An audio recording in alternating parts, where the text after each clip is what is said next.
Chapter 1 रासायनिक अभिक्रियाएं एवं समीकरण।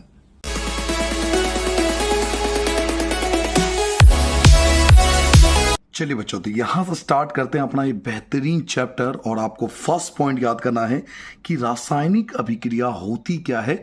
रासायनिक अभिक्रिया की सबसे सिंपल परिभाषा आप क्या लिख सकते हो? तो आप आंसर दोगे, वह अभिक्रिया जिसमें नए पदार्थों का निर्माण होता है, यानी ऐसी अभिक्रियाएं जिसमें कुछ नया बने, कुछ नए चीज की फॉर्मेशन हो। वह अभिक्रिया जिसमें नए पदार्थों का निर्माण होता है, यानी एक ऐसी अभिक्रिया जिसमें कुछ नया पदार्थ बनता है, जिनके नए गुणधर्म होते हैं, और उनके जो गुणधर्म होंगे ना, जो नया पदार्थ बनेगा उसके जो गुणधर्म होंगे वो भी नए होंगे। तो वह अभिक्रिया जिसमें नए पदार्थ बनते हो और उनके गुणधर्म भी नए हो, ऐसी अभिक्रियाओं को रासायनिक अभिक्रिया कहा जाता है। जैसे Mg मतलब मैग्नीशियम। मैग्नीशियम जब O2 मींस ऑक्सीजन, मैग्नीशियम जब ऑक्सीजन के साथ रिएक्ट करता है तो दोनों मिलकर बनता है मैग्नीशियम ऑक्साइड। और जरूरी नहीं आप यही एग्जांपल हो, आप कोई भी एग्जांपल ले सकते हो। जैसे कार्बन, C का मतलब है कार्बन।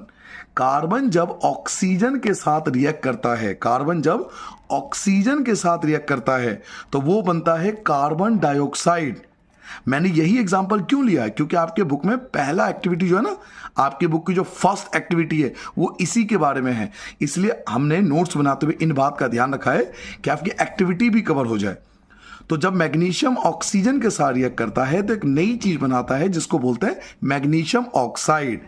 तो वह अभिक्रिया जिसमें नए पदार्थ बनते हो और उस पदार्थ के नए गुणधर्म होते हैं, ऐसी अभिक्रियाओं को रासायनिक अभिक्रिया कहते हैं। ये सबसे सिंपल डेफिनेशन है रासायनिक अभिक्रिया का। सेकेंड पॉइंट है मैग्नीशियम रिबन। जैसे मैंने अभी आपसे बताया था कि नोट्स बनाते हुए हमने एक्टिविटी का भी ध्यान रखा है। तो आपके बुक में मैग्नीशियम रिबन के ऊपर एक एक्टिविटी है। आपसे क्वेश्चन पूछा जाएगा कि मैग्नीशियम रिबन को साफ क्यों जाता है। ये 1 मार्क्स में आता है कि मैग्नीशियम रिबन को साफ क्यों किया जाता है। तो आपको आंसर देना है, मैग्नीशियम रिबन पर कार्बोनेट की परत को हटाने के लिए मैग्नीशियम रिबन आती है जिस पर कार्बोनेट की परत होती है, उसको हटाने के लिए हमें रेगमाल से उसको साफ करना पड़ता है। तो अगर क्वेश्चन ये पूछा जाए कि मैग्नीशियम रिबन को साफ क्यों किया जाता है तो आप आंसर दोगे कार्बोनेट की परत को हटाने के लिए। कई टीचर यहां पर ऑक्साइड की परत भी कहते हैं कि ऑक्साइड की परत को हटाने के लिए। तो आप दोनों में से कुछ भी लिख सकते हो। ऑक्साइड की परत को हटाने के लिए वो भी सही आंसर है, बट कार्बोनेट की परत को हटाने के लिए ज्यादा बेस्ट आंसर है। जब आप डिटेल में बड़ी क्लास में पढ़ोगे तो आपको कार्बोनेट की परत वहां पर दिखाई देगी। तो मैग्नीशियम रिबन को रेगमाल से साफ करना पड़ता है कार्बोनेट की परत को हटाने के लिए। रिएक्शन क्या होता है? तो रिएक्शन मैंने ऊपर आपको बता दिया था कि जब मैग्नीशियम ऑक्सीजन के साथ रिएक्ट करता है तो ये मैग्नीशियम ऑक्साइड बनाता है। तो ये रिएक्शन याद रखना आपको कि मैग्नीशियम ऑक्सीजन के साथ रिएक्ट करके मैग्नीशियम ऑक्साइड बनाता है। जब रिएक्शन होती है ना तो इसमें चमकदार श्वेत आग निकलती है। एक चमकदार श्वेत आग निकलती है, मीन्स जब रिएक्शन होता है तो इसमें श्वेत कलर का, सफेद रंग की आग निकलती है। और मैग्नीशियम ऑक्साइड, ये जो आप पढ़ रहे हो ना लास्ट में, जो मैग्नीशियम ऑक्साइड बना, इसको श्वेत पाउडर कहते हैं। तो आपसे ना एक्टिविटी बेस्ड क्वेश्चन आते हैं आजकल एग्जाम के अंदर, आपने देखा होगा। तो अगर एग्जाम में पूछा जाता है कि मैग्नीशियम रिबन को क्यों साफ किया जाता है तो कार्बोनेट की परत को हटाने के लिए या ऑक्साइड की परत को हटाने के लिए। मैग्नीशियम ऑक्सीजन के साथ मिलकर मैग्नीशियम ऑक्साइड बनाता है। जब रिएक्शन होती है तो चमकदार श्वेत आग बनता है और मैग्नीशियम ऑक्साइड श्वेत पाउडर के रूप में पाया जाता है। यानी रिएक्शन होने के बाद जो मैग्नीशियम ऑक्साइड होता है वह श्वेत पाउडर में, यानी व्हाइट कलर के पाउडर में कन्वर्ट हो जाता है। थर्ड पॉइंट है कि रासायनिक अभिक्रिया होने की परिस्थितियां। हम कब बोलेंगे कि रासायनिक अभिक्रिया हुई है? कोई कंडीशन होगी तभी तो हम बोलेंगे ना कि रासायनिक अभिक्रिया हुई है। तो साइंस कहती है कि ये 4 चीजें पाई जानी चाहिए। अगर ये चारों चीजें मोस्टली पाई जाएंगी तो हम बोलेंगे रासायनिक अभिक्रिया हुई है। तो रासायनिक अभिक्रिया होने की परिस्थितियां 4 बताई गई है। पहला, अवस्था में परिवर्तन होना चाहिए, यानी सॉलिड कन्वर्ट होना चाहिए लिक्विड में, या लिक्विड कन्वर्ट होना चाहिए गैस में, या गैस कन्वर्ट होना चाहिए सॉलिड में। तो उसे बोलते हैं अवस्था में परिवर्तन। दूसरा, रंग में परिवर्तन, उसका रंग बदल जाना चाहिए। थर्ड, तापमान में परिवर्तन, या तो तापमान बढ़ जाए रिएक्शन होने के बाद, या रिएक्शन होने के बाद तापमान कम हो जाए। फोर्थ, गैस का उत्सर्जन, कोई ना कोई गैस निकलनी चाहिए या गैस एब्जॉर्ब होनी चाहिए। तो जब ये 4 पॉइंट पाए जाएंगे, यानी ये कंडीशंस पाई जाएंगी, तब हम बोलेंगे रासायनिक अभिक्रिया हुई है। इसे बोलते हैं रासायनिक अभिक्रिया होने की परिस्थितियां। तो ये 4 परिस्थितियों में से मोस्टली जब चीजें पाई जाएंगी तो हम बोलेंगे रासायनिक अभिक्रिया हुई है। अगला पॉइंट आता है कि रासायनिक समीकरण क्या होता है। रासायनिक समीकरण का अर्थ बताइए। तो सबसे सिंपल डेफिनेशन आप दोगे, जब रासायनिक अभिक्रिया को, यानी अभी जो हमने पहला पॉइंट पढ़ा था रासायनिक अभिक्रिया, देखिए ऊपर पढ़ा था ना ये रासायनिक अभिक्रिया, जब रासायनिक अभिक्रिया को, इसको हम एक फॉर्मूले के माध्यम से, सूत्र या संकेत के माध्यम से लिखा जाता है। जब रासायनिक अभिक्रिया को, ये जो आपने रासायनिक अभिक्रिया पढ़ा था, जब किसी रासायनिक अभिक्रिया को हम फॉर्मूले के माध्यम से लिखते हैं, जब रासायनिक अभिक्रिया को सूत्र या संकेत के माध्यम से लिखा जाता है, तो इसे ही रासायनिक समीकरण कहते हैं, या इसको ही रासायनिक समीकरण कहा जाता है। जैसे मैग्नीशियम और ऑक्सीजन, तो हमने मैग्नीशियम नहीं लिखा, हमने मैग्नीशियम का फॉर्मूला यूज किया है। हमने ऑक्सीजन नहीं लिखा, हमने ऑक्सीजन का फॉर्मूला यूज किया है। तो जब हम रासायनिक अभिक्रिया को फॉर्मूले के माध्यम से लिखते हैं, जब हम रासायनिक अभिक्रिया को हम एक फॉर्मूले के माध्यम से लिखते हैं, तो उसे रासायनिक समीकरण कहते हैं। हमने मैग्नीशियम की जगह Mg लिया है, हमने ऑक्सीजन की जगह O2 लिया है, हमने मैग्नीशियम ऑक्साइड की जगह उसका फॉर्मूला MgO लिया है। तो जब किसी रासायनिक अभिक्रिया को सूत्र या संकेत के माध्यम से लिखा जाता है, तो उसे रासायनिक समीकरण कहते हैं। और किसी भी रासायनिक समीकरण के 2 भाग होते हैं बच्चों। रासायनिक समीकरण के 2 भाग होते हैं, एक को बोलते हैं अभिकारक और एक को बोलते हैं उत्पाद। लेफ्ट हैंड साइड पे होता है अभिकारक और राइट हैंड साइड पे होता है उत्पाद। ये जो आप लेफ्ट हैंड साइड पे देख रहे हो ये अभिकारक कहलाता है, ये जो राइट हैंड साइड पे आप देख रहे हो उसको उत्पाद कहते हैं। तो पहला पेज कंप्लीट होता है। जल्दी से रिवाइज कर लेते हैं कि फर्स्ट पेज पे हमने क्या जाना। मैंने आपको सबसे पहले बताया रासायनिक अभिक्रिया होती क्या है। वह अभिक्रिया जिसमें नए पदार्थों का निर्माण होता है, कीवर्ड याद रखिए, नए पदार्थों का निर्माण होता है और जिसके नए गुणधर्म होते हैं। नया चीज बनेगा और उसकी प्रॉपर्टी भी बिल्कुल नई होगी। तो ये एग्जाम्पल के तौर पे या तो ये या ये आप लिख सकते हो। ये जानबूझ के दिया गया है ताकि आपकी एक्टिविटी कवर हो जाए। मैग्नीशियम रिबन को हमें रेगमाल से साफ करना पड़ता है। क्यों? क्योंकि उस पर कार्बोनेट की परत होती है या ऑक्साइड की परत होती है। मैग्नीशियम ऑक्सीजन के साथ रिएक्ट करके मैग्नीशियम ऑक्साइड बनाता है। जब रिएक्शन होता है तो चमकदार श्वेत आग निकलती है और मैग्नीशियम ऑक्साइड श्वेत पाउडर के रूप में कन्वर्ट हो जाता है। रासायनिक अभिक्रिया होने की परिस्थितियां, रासायनिक अभिक्रिया होने की 4 परिस्थितियां होती है। अवस्था में परिवर्तन होना चाहिए, रंग में परिवर्तन होना चाहिए, तापमान में परिवर्तन होना चाहिए और गैस का उत्सर्जन होना चाहिए। ये 4 कंडीशंस होती है केमिकल रिएक्शन होने की। रासायनिक समीकरण क्या होता है? तो जब रासायनिक अभिक्रिया को, जो हमने ऊपर पढ़ा था, जब रासायनिक अभिक्रिया को सूत्र या संकेत के माध्यम से हम लोग लिख देंगे तो वही रासायनिक समीकरण कहलाता है। Mg प्लस O2, मैग्नीशियम की जगह Mg, ऑक्सीजन की जगह O2, मैग्नीशियम ऑक्साइड की जगह MgO। तो हमने सूत्र और संकेत का इस्तेमाल किया है, तो यह रासायनिक समीकरण बन गया। रासायनिक समीकरण के 2 भाग होते हैं। रासायनिक समीकरण के 2 भाग होते हैं। लेफ्ट वाले को बोलते हैं अभिकारक, राइट वाले को बोलते हैं उत्पाद। इधर की तरफ जो भी लिखेंगे ये जो है अभिकारक है और ये जो है वो उत्पाद है। अब हम जानेंगे कि अभिकारक और उत्पाद क्या होता है। तो 6 पॉइंट आता है अभिकारक। अगर आपसे पेपर में पूछा जाए अभिकारक क्या होता है, वह पदार्थ जो रासायनिक अभिक्रिया में भाग लेते हैं, यानी ऐसे पदार्थ जो कि रासायनिक अभिक्रिया में भाग लेते हैं, ये दोनों रासायनिक अभिक्रिया में भाग लेना है तो इनको अभिकारक कहते हैं। वह पदार्थ जो रासायनिक अभिक्रिया में भाग लेता है उसे अभिकारक कहा जाता है और यह हमेशा लेफ्ट हैंड साइड पे लिखा जाता है। उत्पाद क्या होता है? तो जो नई चीज बनती है रिएक्शन होने के बाद, रिएक्शन हो गया, रिएक्शन होने के बाद जो नई चीज बनती है उनको उत्पाद कहते हैं। अभिक्रियाएं होने के बाद नए पदार्थों को उत्पाद कहते हैं। जब रिएक्शन हो जाता है, रिएक्शन हो चुका है, मैग्नीशियम ऑक्सीजन दोनों मिलकर एक नई चीज बना चुके हैं जिनका नाम है मैग्नीशियम ऑक्साइड, तो अभिक्रिया होने के बाद जो नए पदार्थ बनते हैं उनको उत्पाद कहते हैं। जैसे नया पदार्थ है मैग्नीशियम ऑक्साइड, तो ये आपका उत्पाद कहलाएगा। ये अभिकारक है और ये उत्पाद है। लेफ्ट हैंड साइड पे हमेशा अभिकारक लिखा जाता है और राइट हैंड साइड पे हमेशा उत्पाद लिखा जाता है। अब रासायनिक समीकरण को बेसिकली दो कैटेगरी में बांटा जाता है। एक होता है संतुलित रासायनिक समीकरण, एक होता है असंतुलित रासायनिक समीकरण। याद रखोगे, रासायनिक समीकरण को दो कैटेगरी में बांटा जाता है। एक को बोलते हैं संतुलित रासायनिक समीकरण, एक को बोलते हैं असंतुलित रासायनिक समीकरण। दोनों में फर्क क्या है?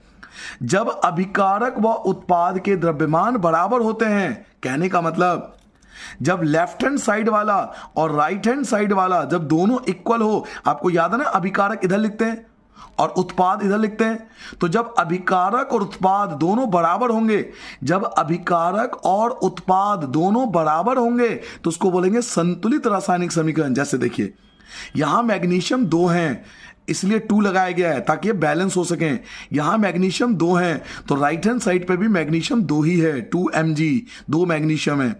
यहां ऑक्सीजन 2 है तो 2 की मल्टीप्लाई यहां भी होती है, तो ऑक्सीजन भी यहां पे 2 है, मैग्नीशियम भी 2 है और ऑक्सीजन भी 2 है, तो बिल्कुल सेम कैटेगरी है। यानी जब अभिकारक और उत्पाद दोनों बराबर होंगे तो उसको संतुलित रासायनिक समीकरण बोला जाता है। जब अभिकारक व उत्पाद के द्रव्यमान बराबर होते हैं, यानी जब लेफ्ट हैंड वाली चीज और राइट हैंड वाला अभिकारक और उत्पाद जब दोनों द्रव्यमान के रूप में बराबर होंगे तो उसको संतुलित रासायनिक समीकरण कहेंगे। इसका उल्टा कर दो, असंतुलित रासायनिक समीकरण क्या होंगे? जब अभिकारक और उत्पाद दोनों बराबर ना हो। जब अभिकारक व उत्पाद के द्रव्यमान बराबर नहीं होते हैं, जब अभिकारक व उत्पाद के द्रव्यमान बराबर नहीं होते हैं तो इनको असंतुलित रासायनिक समीकरण कहते हैं। एक चीज और याद रखना आपको, असंतुलित रासायनिक समीकरण को कंकाली समीकरण भी कहते हैं। इसको कंकाली समीकरण के नाम से भी जाना जाता है।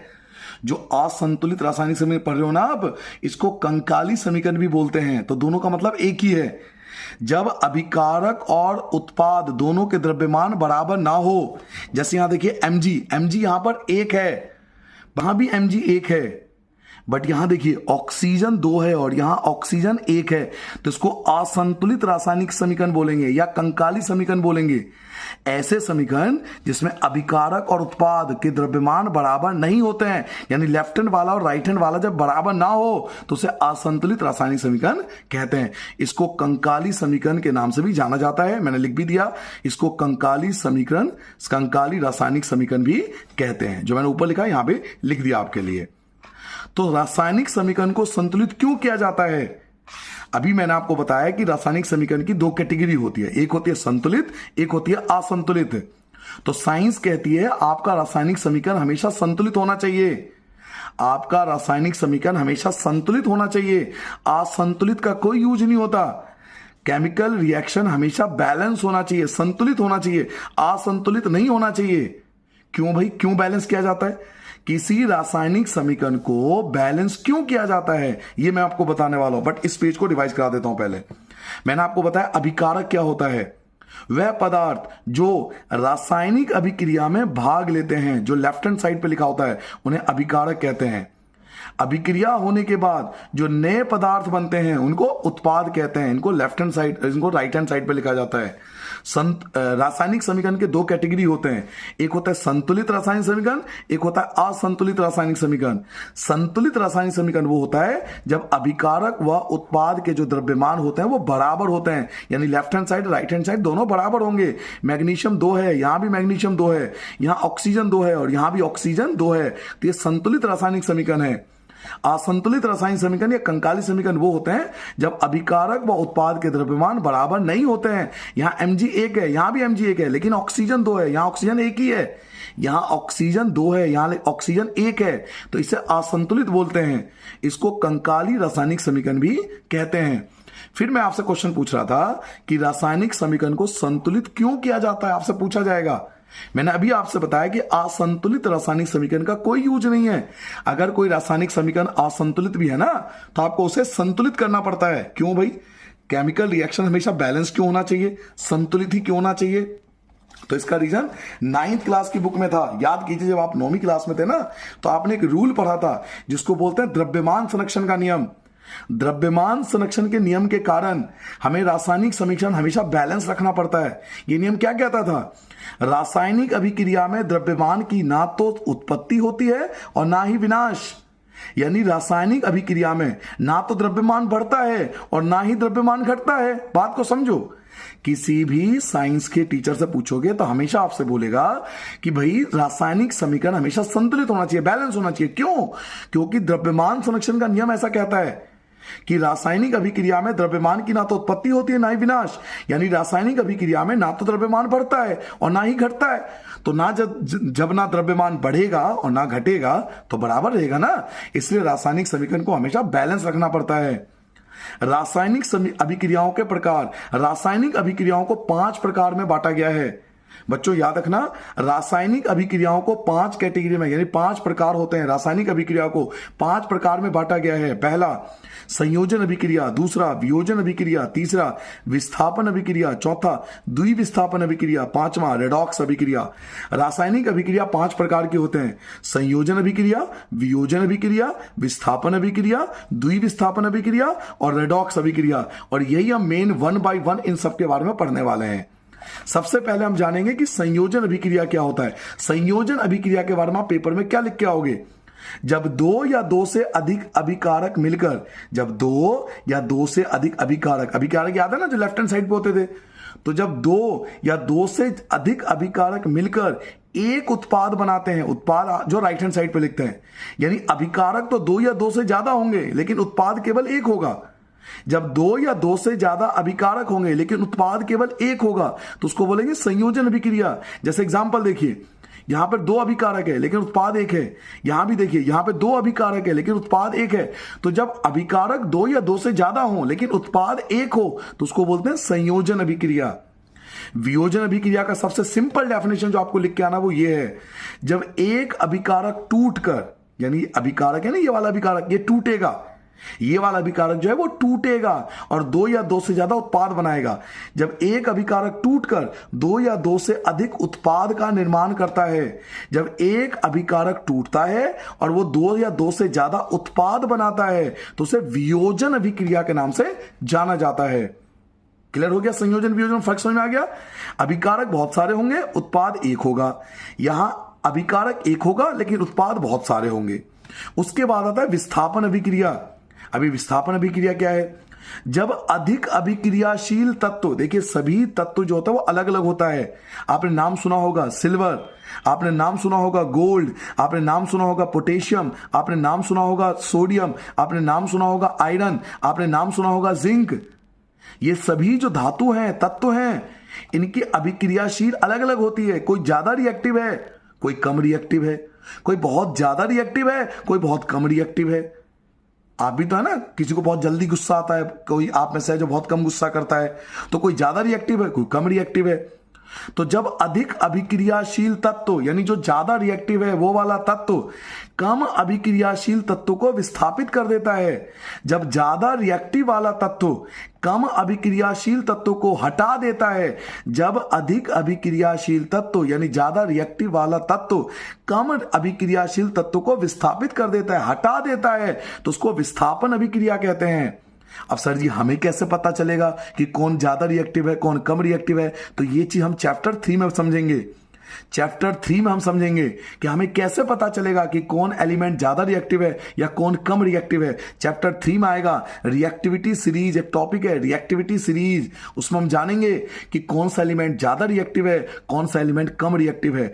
तो जो ज्यादा रिएक्टिव होगा वो कम रिएक्टिव को हटा देगा अपनी जगह से, तो उसको विस्थापन अभिक्रिया कहते हैं। जैसे एग्जांपल देखिए, इसको बोलते हैं कॉपर, इसको बोलते हैं sulphate, copper sulphate. Cu means copper, SO4 sulphate, copper sulphate और आयरन के बीच रिएक्शन हुआ। कॉपर सल्फेट और आयरन के बीच रिएक्शन हुआ तो जो आयरन होता है ना Fe आयरन, वो कॉपर से ज्यादा रिएक्टिव होता है। आयरन कॉपर से ज्यादा रिएक्टिव होता है तो आयरन क्या करेगा? कॉपर को हटा देगा, कॉपर की जगह ले लेगा, कॉपर को डिस्प्लेस कर देगा। तो यहां पे देखिए राइट हैंड साइड में आयरन सल्फेट बन गया। Fe मतलब क्या था? आयरन, और SO4 सल्फेट, यहां क्या था? Copper sulphate. यहां था कॉपर सल्फेट लेकिन आयरन ने कॉपर को हटा दिया तो ये बन गया आयरन सल्फेट। देखिए आयरन सल्फेट, कॉपर बेचारा साइड हो गया। क्यों? क्योंकि ये कम रिएक्टिव है, आयरन ज्यादा रिएक्टिव है। तो जब ज्यादा रिएक्टिव कम रिएक्टिव को हटा देता है तो उसको बोलते हैं विस्थापन अभिक्रिया। उसके बाद आएगा द्विविस्थापन अभिक्रिया। तो अगले पेज पर है, पहले इस पेज को रिवाइज कर लेते हैं कि इस पेज पर हमने क्या क्या जाना। सबसे पहले मैंने आपको बताया कि रासायनिक समीकरण को संतुलित क्यों किया जाता है, क्योंकि 9th क्लास में बच्चों हमने एक रूल पढ़ा था, द्रव्यमान संरक्षण का नियम। यह नियम कहता है कि रासायनिक अभिक्रिया में, जब रासायनिक अभिक्रिया होती है तो उसमें ना तो द्रव्यमान बढ़ता है और ना ही द्रव्यमान घटता है, इसलिए द्रव्यमान बराबर रखना पड़ेगा आपको। रासायनिक अभिक्रियाओं के प्रकार, रासायनिक अभिक्रिया के 5 प्रकार होते हैं: संयोजन अभिक्रिया, वियोजन अभिक्रिया, विस्थापन अभिक्रिया, द्विविस्थापन अभिक्रिया, रेडॉक्स अभिक्रिया। अब हम एक एक के बारे में जानेंगे। सबसे पहले संयोजन अभिक्रिया क्या होता है? तो जब 2 या 2 से अधिक अभिकारक होगा, अभिकारक तो 2 या 2 से ज्यादा होगा, लेकिन मिलकर एक उत्पाद बनाएंगे, एक ही उत्पाद बनेगा। तो जब 2 या 2 से ज्यादा अभिकारक मिलकर एक उत्पाद बनता है तो उसको संयोजन अभिक्रिया कहते हैं। वियोजन में उल्टा होता है, जब एक अभिकारक टूटकर, यानी अभिकारक तो एक होगा और ये टूट जाएगा, 2 या 2 से अधिक उत्पाद बनाएंगे। तो अभिकारक तो एक होगा लेकिन उत्पाद बहुत सारे होंगे, तो उसको वियोजन अभिक्रिया कहते हैं। विस्थापन अभिक्रिया क्या होता है? तो जब अधिक अभिक्रियाशील तत्व, जो ज्यादा रिएक्टिव एलिमेंट होगा, वो कम अभिक्रियाशील तत्व को, कम रिएक्टिव एलिमेंट को विस्थापित कर देता है, उसको हटा देता है।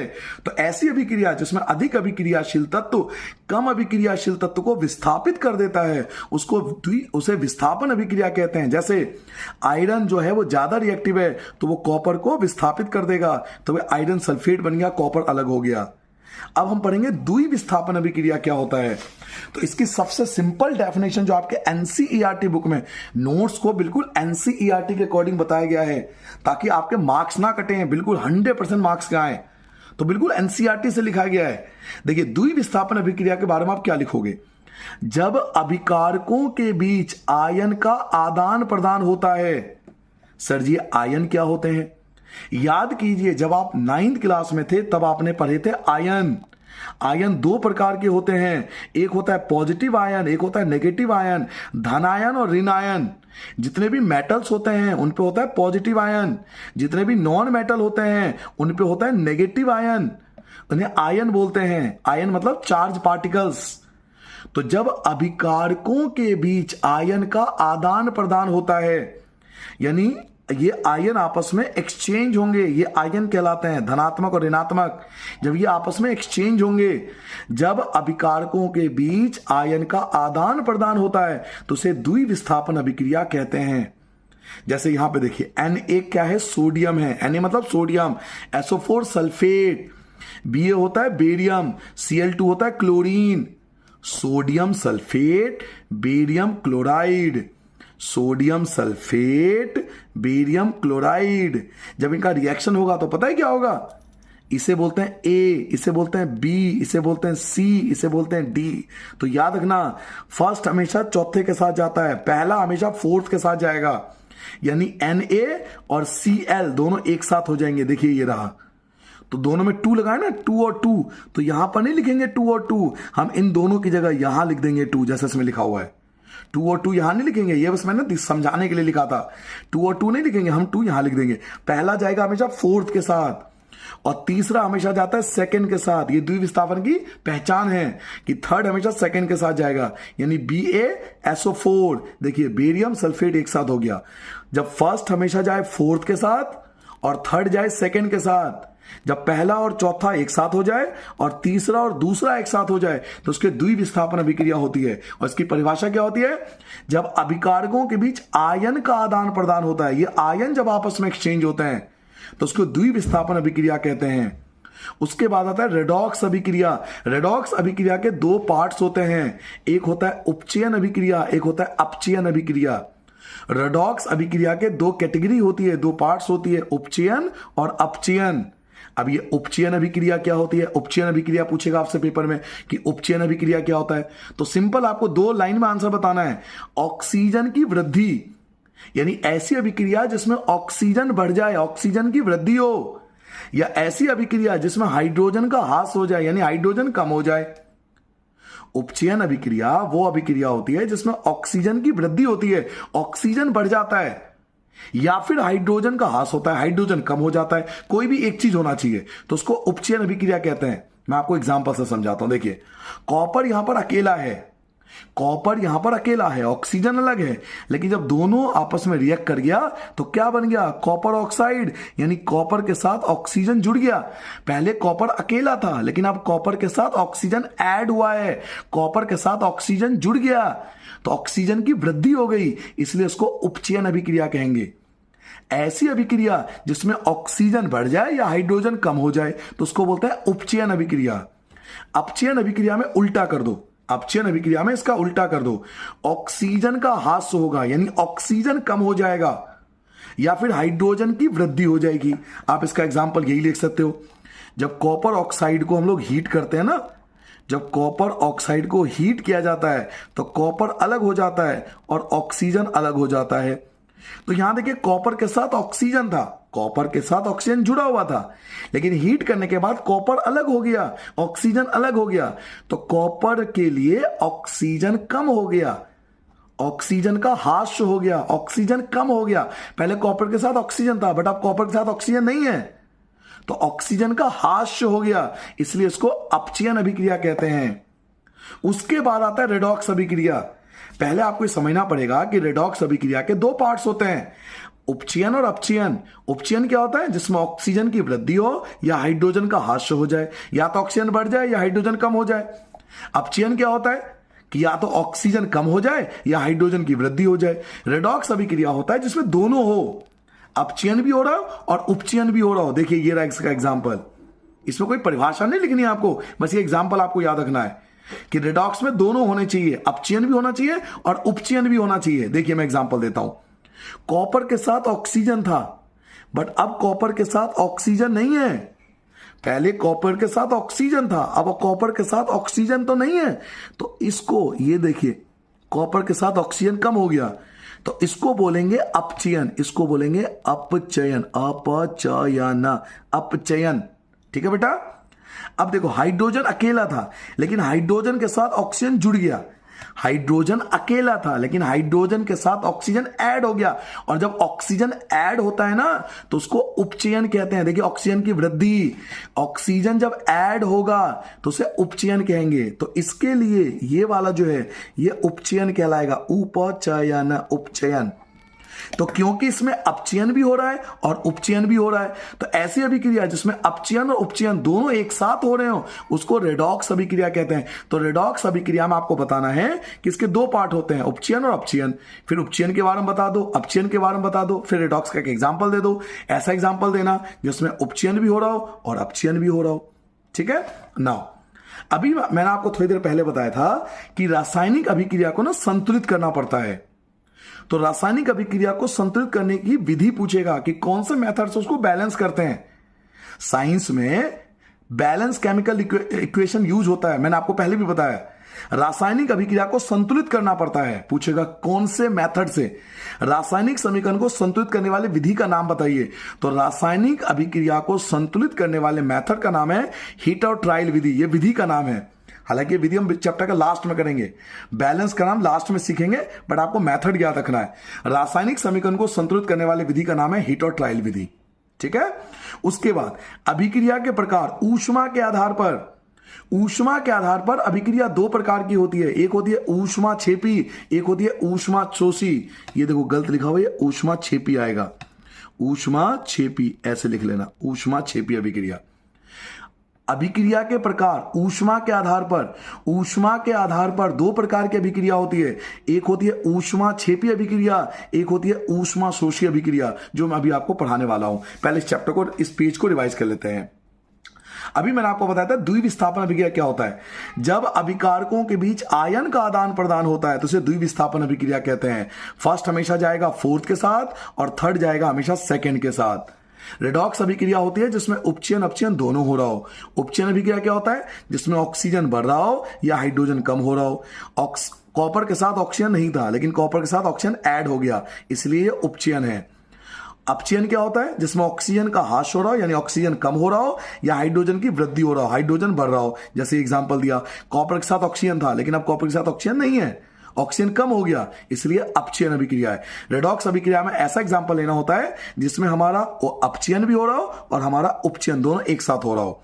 रासायनिक अभिक्रिया को संतुलित करने वाले मेथड का नाम है हीट और ट्रायल विधि, जो हम लास्ट में पढ़ेंगे चैप्टर के एंड में।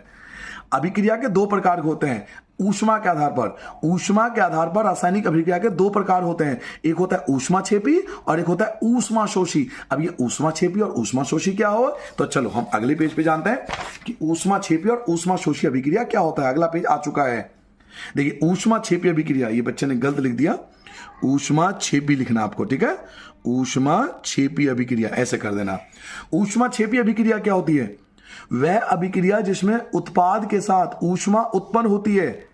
वह अभिक्रिया जिसमें उत्पाद के साथ, यानी उत्पाद तो उत्पन्न होगा लेकिन साथ में ऊष्मा भी उत्पन्न होगी, हीट भी रिलीज होगा। यानी ऐसा रिएक्शन जिसमें प्रोडक्ट के साथ हीट भी रिलीज होगा, उत्पाद के साथ ऊष्मा बाहर आएगी, गर्मी बाहर आएगी, उसको ऊष्माक्षेपी अभिक्रिया कहते हैं। वह अभिक्रिया जिसमें उत्पाद के साथ ऊष्मा उत्पन्न होती है उसको ऊष्माक्षेपी अभिक्रिया कहते हैं। जैसे कार्बन और ऑक्सीजन, जब कार्बन ऑक्सीजन रिएक्ट करते हैं तो कार्बन डाइऑक्साइड तो बनता है, साथ में ऊष्मा गर्मी भी बाहर आती है। तो जिस रिएक्शन में गर्मी बाहर आती है, ऊष्मा बाहर आती है, उसको ऊष्माक्षेपी अभिक्रिया कहते हैं। ऊष्माशोषी इसका उल्टा होता है, वह अभिक्रिया जिसमें उत्पाद के साथ ऊष्मा का अवशोषण होता है। वह अभिक्रिया जिसमें उत्पाद के साथ ऊष्मा का अवशोषण यानी हीट एब्जॉर्ब होती है, इसमें हीट रिलीज होती है, इसमें हीट एब्जॉर्ब होती है। तो जिसमें हीट एब्जॉर्ब हो उसे ऊष्माशोषी अभिक्रिया कहते हैं। जैसे देखिए सिल्वर क्लोराइड, Ag मतलब होता है सिल्वर, Cl होता है क्लोराइड। जब AgCl को सिल्वर क्लोराइड को, नाम याद रखोगे सिल्वर क्लोराइड, जब सिल्वर क्लोराइड को सूर्य के प्रकाश में रख दोगे आप तो सिल्वर अलग हो जाएगा, क्लोराइड अलग हो जाएगा। लेकिन ये बहुत सारा हीट को एब्जॉर्ब कर लेते हैं, सनलाइट हीट को एब्जॉर्ब कर लेते हैं। तो जब हीट एब्जॉर्ब होती है तो उसको ऊष्माशोषी अभिक्रिया कहते हैं। इसमें ऊष्मा रिलीज होती है, उत्पन्न होती है, इसमें ऊष्मा अवशोषित होती है, एब्जॉर्ब होती है। वियोजन अभिक्रिया के प्रकार, आपको याद है वियोजन अभिक्रिया, मैंने थोड़ी देर पहले बताया था। ऐसी अभिक्रिया जो टूटता है, याद कीजिए एक अभिकारक था, दो या दो से ज्यादा प्रोडक्ट था, याद होगा मैंने आपको बताया था। जब अभिकारक एक हो, प्रोडक्ट बहुत सारे हो तो उसको बोलते हैं वियोजन अभिक्रिया। वियोजन अभिक्रिया के भी तीन प्रकार होते हैं। वियोजन अभिक्रिया के भी, वियोजन अभिक्रिया याद है आपको, जब एक अभिकारक हो, बहुत सारे उत्पाद हो तो उसको वियोजन अभिक्रिया कहते हैं। अब वियोजन अभिक्रिया के भी तीन प्रकार होते हैं, एक होता है ऊष्मीय वियोजन अभिक्रिया, एक होता है विद्युतीय वियोजन अभिक्रिया, एक होता है प्रकाशीय वियोजन अभिक्रिया। याद करोगे, वियोजन अभिक्रिया के तीन प्रकार होते हैं, ऊष्मीय वियोजन अभिक्रिया, विद्युतीय वियोजन अभिक्रिया, प्रकाशीय वियोजन अभिक्रिया। ऊष्मीय, विद्युतीय, प्रकाशीय, अब ये कैसे नाम रखे हुए हैं आपको याद हो जाएगा। एक बात बताओ बच्चों, ये जो अभिकारक है टूट रहा है, ऐसे ही थोड़ी टूट जाएगा, कोई हथौड़ी लेके थोड़ी तोड़ रहा है इसको। अभिकारक टूटता है किसी रीजन से, या तो अभिकारक टूटेगा ऊष्मा के कारण, या तो अभिकारक टूटेगा विद्युत के कारण, या तो अभिकारक टूटेगा प्रकाश के कारण। तो जब अभिकारक ऊष्मा के कारण टूटे तो ऊष्मीय वियोजन अभिक्रिया, जब अभिकारक विद्युत की वजह से टूटे तो विद्युतीय वियोजन अभिक्रिया, यदि ये अभिकारक प्रकाश की वजह से टूटे तो प्रकाशीय वियोजन अभिक्रिया। तो वियोजन अभिक्रिया तीन प्रकार के होते हैं, ऊष्मीय वियोजन, विद्युतीय वियोजन, प्रकाशीय वियोजन। अब मैं तीनों के बारे में आपको एक एक करके समझाता हूं एग्जाम्पल के साथ। ऊष्मीय वियोजन अभिक्रिया क्या होता है, जब वियोजन अभिक्रिया ऊष्मा के कारण होता है, अभी मैंने आपसे कहा था ना, ऐसा वियोजन अभिक्रिया जो ऊष्मा के कारण हो, नाम से ये ऊष्मीय वियोजन, ऊष्मीय वियोजन, ऊष्मा के कारण हो, ऊष्मा के कारण हो। ऊष्मीय वियोजन अभिक्रिया जो ऊष्मा के कारण हो, गर्मी के कारण टूट जाए, उसे ऊष्मीय वियोजन अभिक्रिया कहते हैं। जैसे देखिए फेरस सल्फेट, मेरे साथ बोलिए फेरस सल्फेट। अब सर जी मैंने ये एग्जांपल क्यों लिया है, इसके पीछे आप रीजन है आपकी बुक की एक्टिविटी। आपके बुक में एक्टिविटी दे रखा फेरस सल्फेट का, तो ये रिएक्शन इसलिए आपको यही याद करके जाना है। जब फेरस सल्फेट को हीट किया जाता है, जब फेरस सल्फेट को हीट करते हैं ना तो तीन चीज बनती है, फेरिक ऑक्साइड, बोलिए मेरे साथ, ferric oxide, ferric oxide, ferric oxide, sulphur dioxide, sulphur dioxide, sulphur dioxide, sulphur trioxide, sulphur trioxide, sulphur trioxide. तो देखिए अभिकारक तो एक ही था, लेकिन ऊष्मा के कारण कई सारे बन गए ना, ऊष्मा के कारण टूट गए बेचारे। तो जब अभिकारक ऊष्मा के कारण टूट जाए तो उसे बोलते हैं ऊष्मीय वियोजन अभिक्रिया। यहां देखिए कैल्शियम कार्बोनेट, बोलिए कैल्शियम कार्बोनेट, कैल्शियम कार्बोनेट, सी मतलब calcium, CO3 carbonate, calcium carbonate ऊष्मा की वजह से टूट गया। कैल्शियम ऑक्साइड, कैल्शियम ऑक्साइड और कार्बन डाइऑक्साइड, कार्बन डाइऑक्साइड। तो अभिकारक तो एक ही है लेकिन प्रोडक्ट दो बन गए, किसके कारण? ऊष्मा के कारण। तो ऐसा वियोजन, जब वियोजन अभिक्रिया ऊष्मा के कारण हो तो उसे ऊष्मीय वियोजन अभिक्रिया कहते हैं। ये रहे दो बेस्ट एग्जांपल, और यही एग्जांपल मैंने क्यों लिए? क्योंकि आपके बुक में इसके ऊपर एक्टिविटी है, तो हमने एक्टिविटी को भी कवर किया आपके लिए ताकि आपकी एक्टिविटी कवर हो जाए बुक की। विद्युतीय वियोजन अभिक्रिया क्या होगा? जो विद्युत के कारण हो। अगर यही वियोजन विद्युत के कारण होगा तो विद्युतीय वियोजन। देखिए जब वियोजन अभिक्रिया विद्युत के कारण होता है, जब वियोजन अभिक्रिया विद्युत के कारण होता है तो उसे विद्युतीय वियोजन अभिक्रिया कहते हैं। जैसे कि वाटर को इलेक्ट्रिसिटी से तोड़ा जा सकता है, हाइड्रोजन ऑक्सीजन के फॉर्म में। आपके बुक में एक्टिविटी दे रखी है इसके ऊपर। आप बात तो समझिए ना। देखिए मैं आपको दिखाता हूं बुक, अगर आपको मेरी बात पर भरोसा नहीं होता मैं आपको बुक दिखा देता हूं। ये सारी एक्टिविटी जो एग्जाम्पल आप देख रहे हो ना, मैंने अपनी मन मर्जी से नहीं लिया है कि मुझे मजा आ रहा था जी, सर जी को मजा आ रहा था इसलिए सर जी ने अपनी तरफ से कोई भी एग्जाम्पल ले लिया। नहीं बच्चों, इसके ऊपर आपके बुक की एक्टिविटी है। देखिए ये रहा एक्टिविटी, देखिए लिखा हुआ है जल का विद्युत अपघटन, जल का विद्युत अपघटन। ये रहा एक्टिविटी जिसमें ऑक्सीजन और हाइड्रोजन को तोड़ा जाता है। ये रहा एक्टिविटी। तो हमने एक्टिविटी को भी कवर किया है। रिएक्शन पूछेगा आपको कि पानी को कैसे तोड़ा जाता है, तो पानी को इलेक्ट्रिसिटी से तोड़ा जाता है, हाइड्रोजन ऑक्सीजन में। तो विद्युत के कारण टूट गया पानी, विद्युत के कारण पानी दो हिस्सों में बट गया, इसलिए विद्युतीय वियोजन अभिक्रिया कहलाता है। रिवाइज कर लें इस पेज को, ये पेज खत्म होने वाला है, जल्दी रिवाइज कर लेते हैं। ऊष्मा क्षेपी अभिक्रिया वह अभिक्रिया जिसमें उत्पाद के साथ ऊष्मा उत्पन्न होती है। ये रहा एग्जाम्पल। ऊष्मा शोषी अभिक्रिया वह अभिक्रिया जिसमें उत्पाद के साथ ऊष्मा का अवशोषण होता है, हीट एब्जॉर्ब होती है, हीट एब्जॉर्ब होती है। वियोजन अभिक्रिया तीन प्रकार के होते हैं, ऊष्मीय वियोजन, विद्युतीय वियोजन, प्रकाशीय वियोजन। ऊष्मीय वियोजन क्या होता है? जब वियोजन अभिक्रिया ऊष्मा के कारण हो, गर्मी के कारण हो। जैसे फेरस सल्फेट टूटता है, कैल्शियम कार्बोनेट को तोड़ा जाता है तो ऊष्मा के कारण टूटता है। विद्युतीय वियोजन अभिक्रिया क्या होता है? जब वियोजन अभिक्रिया विद्युत के कारण हो, जब वियोजन अभिक्रिया विद्युत के कारण हो तो विद्युतीय वियोजन अभिक्रिया। जैसे पानी को विद्युत से तोड़कर हाइड्रोजन ऑक्सीजन में बांट दिया जाता है। नाउ अब आएगा प्रकाशीय वियोजन अभिक्रिया, तो इसका आप खुद भी आंसर दे सकते हो। प्रकाशीय वियोजन अभिक्रिया क्या होगा? जो प्रकाश के कारण हो। जब वियोजन प्रकाश के कारण होगा तो उसे प्रकाशीय वियोजन अभिक्रिया बोलोगे आप। प्रकाशीय वियोजन अभिक्रिया जब वियोजन अभिक्रिया सूर्य के प्रकाश के कारण हो, अब यहां प्रकाश में लिख देना, सूर्य के प्रकाश लिखना पूरा। जब वियोजन अभिक्रिया सूर्य के प्रकाश के कारण होता है, जब सूर्य के प्रकाश के कारण कोई वियोजन अभिक्रिया होती है ना तो उसको प्रकाशीय वियोजन अभिक्रिया कहते हैं। जैसे देखिए सिल्वर क्लोराइड, अभी एग्जांपल दिया था, silver chloride, silver chloride, silver chloride, silver chloride सूर्य के प्रकाश के कारण टूटकर सिल्वर अलग हो जाता है और क्लोराइड अलग हो जाता है। अब आप कहोगे मैं बार बार रिपीट क्यों करता हूं? क्योंकि आप पहली बार पढ़ रहे हो ये चैप्टर, तो ये चीजें आपको बहुत कम बच्चों को आती होगी, इससे बार बार बोलता हूं। Silver chloride, silver chloride, silver chloride सूर्य के प्रकाश के कारण टूट गया, सिल्वर अलग हो गया, क्लोराइड अलग हो गया। तो क्योंकि सूर्य के प्रकाश के कारण टूटा इसलिए इसको प्रकाशीय वियोजन अभिक्रिया बोलेंगे। नाउ अवक्षेपण अभिक्रिया क्या होती है? अवक्षेपण अभिक्रिया किसे कहते हैं? अवक्षेपण अभिक्रिया क्या होती है? अवक्षेपण बहुत कम बच्चों को पता होता है इसके बारे में। अवक्षेपण अभिक्रिया क्या होती है?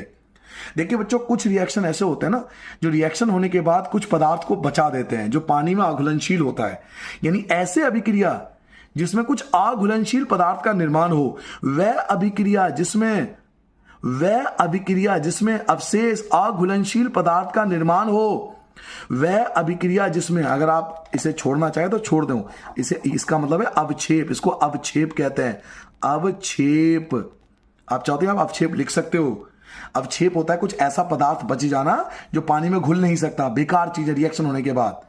जैसे एक बात बताइए, आपने मैग्नीशियम को याद है? मैग्नीशियम का रिएक्शन, मैग्नीशियम ऑक्सीजन के साथ रिएक्ट करता है तो मैग्नीशियम ऑक्साइड बनाता है। ये व्हाइट पाउडर क्या है? बेकार है, ये पानी में घुलेगा नहीं, तो ये अवक्षेप कहलाता है साइंस में। तो वह अभिक्रिया जिसमें अवक्षेप अघुलनशील पदार्थ का निर्माण होता है उसे अवक्षेपण अभिक्रिया कहते हैं। और इसका एग्जाम्पल ये रहा, अब मैंने यही एग्जांपल क्यों लिया, ये क्यों नहीं लिया? क्योंकि ये आपके बुक की एक्टिविटी है बच्चों, मैं एक्टिविटी नहीं छोड़ सकता, क्योंकि मैं जानता हूं बुक में एक्टिविटी बहुत ज्यादा आती है पेपर में। सोडियम सल्फेट, याद कीजिए Na sodium SO4 sulphate. Sodium sulphate जब बेरियम क्लोराइड के साथ रिएक्ट करता है, ये आपने डबल डिस्प्लेसमेंट पढ़ा था द्विविस्थापन अभिक्रिया में, तो मैंने आपको क्या समझाया था? पहला जाता है हमेशा चौथे के साथ, तो Na जाएगा Cl के साथ, देखिए NaCl एक साथ। तीसरा जाएगा दूसरे के साथ, तो BaSO4 एक साथ, BaSO4 एक साथ, BaSO4 एक साथ। तो ये द्विविस्थापन अभिक्रिया का भी एग्जाम्पल है और ये अवक्षेपण अभिक्रिया का भी एग्जाम्पल है। तो हमने इस तरीके से नोट्स बनाए ताकि आपके ना एक ही एग्जाम्पल कई जगह बैठ जाए। तो ऐसी अभिक्रिया जिसमें अवक्षेप का निर्माण हो और घुलनशील पदार्थ का निर्माण हो, इसमें आपको ये एग्जाम्पल लिखना है। इसमें ये जो है ना बेरियम सल्फेट, यही है अवक्षेपण। ये जो बेरियम सल्फेट है यही है अवक्षेपण, ये पानी में घुलता नहीं है, इसलिए इस अभिक्रिया को अवक्षेपण अभिक्रिया के नाम से जाना जाता है। अब आपकी एक्टिविटी शुरू हो गई, बुक की एक्टिविटी ध्यान से देखना। अब ये एक्टिविटी हो गई बेटा, ये एक्टिविटी शुरू हो गई। जिंक जब सल्फ्यूरिक अम्ल के साथ मिलता है, जिंक जब सल्फ्यूरिक एसिड के साथ मिलता है, सल्फ्यूरिक अम्ल का फॉर्मूला होता है H2SO4। जब जिंक को सल्फ्यूरिक अम्ल में डाला जाता है तो क्या होता है, आप ये देख लीजिए।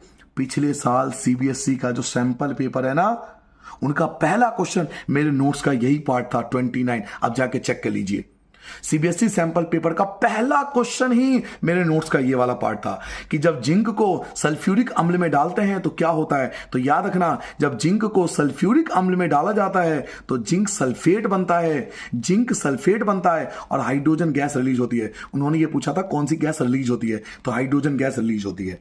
जब जिंक को सल्फ्यूरिक एसिड में डालेंगे तो जिंक सल्फेट बनेगा और हाइड्रोजन गैस रिलीज होगा। यह बुक की एक्टिविटी है। रासायनिक समीकरण को ज्यादा सूचनापूर्ण बनाने कैसे बनाते हैं? रासायनिक समीकरण को ज्यादा सूचनापूर्ण कैसे बनाते हैं? एक केमिकल रिएक्शन को मैंने लिख दिया Mg+O2 और यहां लिख लिया MgO, यहां लगा दिया 2, यहां लगा दिया 2, बैलेंस करने के लिए। एक रासायनिक समीकरण को और अधिक सूचनापूर्ण, सूचनापूर्ण मतलब अच्छा, हम कैसे बना सकते हैं? हाँ, बना सकते हैं। एक रासायनिक समीकरण को और अधिक सूचनापूर्ण बनाया जा सकता है, उसका एक तरीका है। उसकी भौतिक अवस्था को लिखकर, भौतिक अवस्था क्या होता है, तो ठोस के लिए S लिखिए, इनमें से जो ठोस है उसके लिए S लिखेंगे, जो द्रव है उनके लिए L लिखेंगे, जो गैस है उनके लिए G लिखेंगे, जो जलीय विलयन होगा उनके लिए AQ लिखेंगे, AQ एक्वस, छोटा a और Q एक्वस। तो एक रासायनिक समीकरण को अधिक सूचनापूर्ण बनाने के लिए हम पदार्थों की भौतिक अवस्था लिख सकते हैं। ठोस के लिए S, द्रव के लिए L, गैस के लिए G, जलीय विलयन के लिए AQ। जैसे इस रिएक्शन को ध्यान से देखिए, इस रिएक्शन में कार्बन के साथ S लिखा हुआ है, इसका मतलब पता है क्या है कि कार्बन यहां पर सॉलिड है। ऑक्सीजन के लिए G लिखा हुआ है, इसका मतलब ऑक्सीजन यहां पर गैस है। और कार्बन डाइऑक्साइड के लिए G लिखा हुआ है, यानी कार्बन डाइऑक्साइड भी एक गैस है। तो एक रासायनिक समीकरण को अधिक सूचनापूर्ण बनाने के लिए हम भौतिक अवस्था लिख सकते हैं। ठोस के लिए S, द्रव के लिए L, गैस के लिए G और एक्वस के लिए AQ। अभिक्रिया होने की स्थिति बता सकते हैं कि कौन से कंडीशन में रिएक्शन हुआ है।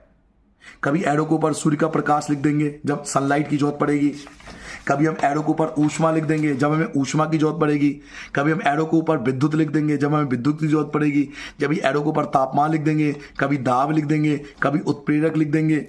अब ये दाब क्या होता है, दाब मतलब प्रेशर, और उत्प्रेरक वो पदार्थ होते हैं जो रासायनिक अभिक्रिया की रेट को बढ़ा देते हैं या कम कर देते हैं, उन्हें उत्प्रेरक बोलते हैं।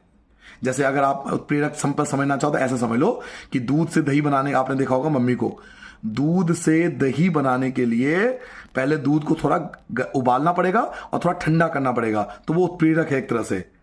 क्योंकि जब तक आप दूध बहुत ज्यादा गर्म में दही नहीं बनेगा और ठंडा भी दूध दही नहीं बनेगा, थोड़ा गुनगुना होना चाहिए, तो वो उत्प्रेरक हो गया, कंडीशन बोलते हैं इसको।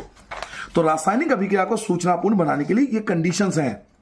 एक बार इस पेज को रिवाइज कर लेते हैं। प्रकाशीय वियोजन अभिक्रिया क्या होती है? जब वियोजन अभिक्रिया सूर्य के प्रकाश के कारण हो तो उसे प्रकाशीय वियोजन अभिक्रिया कहते हैं। जैसे सिल्वर क्लोराइड सूर्य के प्रकाश की वजह से अलग अलग हो गया तो उसे प्रकाशीय वियोजन अभिक्रिया बोलेंगे। अवक्षेपण अभिक्रिया क्या होती है? तो वह अभिक्रिया जिसमें अवक्षेप बनता है, यानी अघुलनशील पदार्थ बनता है। जैसे सोडियम सल्फेट और बेरियम क्लोराइड मिलकर सोडियम क्लोराइड और बेरियम सल्फेट बनाता है। यहां बेरियम सल्फेट जो है वो अवक्षेप है, इसलिए इस अभिक्रिया को अवक्षेपण अभिक्रिया बोलेंगे। जिंक को जब सल्फ्यूरिक अम्ल में डालते हैं तो क्या होता है, तो जिंक को जब सल्फ्यूरिक अम्ल में डालते हैं तो जिंक सल्फेट बनता है और हाइड्रोजन गैस रिलीज होता है। रासायनिक अभिक्रिया को अधिक अच्छा सूचनापूर्ण कैसे बना सकते हैं, भौतिक अवस्था को लिखकर। ठोस के लिए एस लिखिए, द्रव के लिए एल लिखिए, गैस के लिए जी लिखिए, जलीय विलयन के लिए AQ लिखिए। जैसे कार्बन सॉलिड है, ऑक्सीजन गैस है, कार्बन डाइऑक्साइड गैस है, हमने लिख दिया इंफॉर्मेशन। अभिक्रिया की स्थिति लिख सकते हैं कि सूर्य का प्रकाश यूज हुआ था, या फिर ऊष्मा यूज हुआ था, या विद्युत यूज हुआ था, या तापमान यूज हुआ था, या दाब यूज हुआ था, या उत्प्रेरक यूज हुआ था, क्या यूज हुआ था, हम उसकी कंडीशन लिख सकते हैं। नाउ अगला आपके बुक में एक एक्टिविटी दे रखा है जिसमें बिना बुझा हुआ चूना पता होना चाहिए आपको। अक्सर ये क्वेश्चन पूछता है कि बिना बुझा हुआ चूना क्या होता है। तो बच्चों, बिना बुझा हुआ चूना जो होता है वो होता है calcium oxide, CaO, calcium oxide. याद रखोगे, बिना बुझा हुआ चूना ये होता है कैल्शियम ऑक्साइड, फॉर्मूला होता है CaO। और एक होता है बुझा हुआ चूना होता है कैल्शियम हाइड्रोक्साइड, यानी कैल्शियम हाइड्रोक्साइड, ये होता है इसका फॉर्मूला।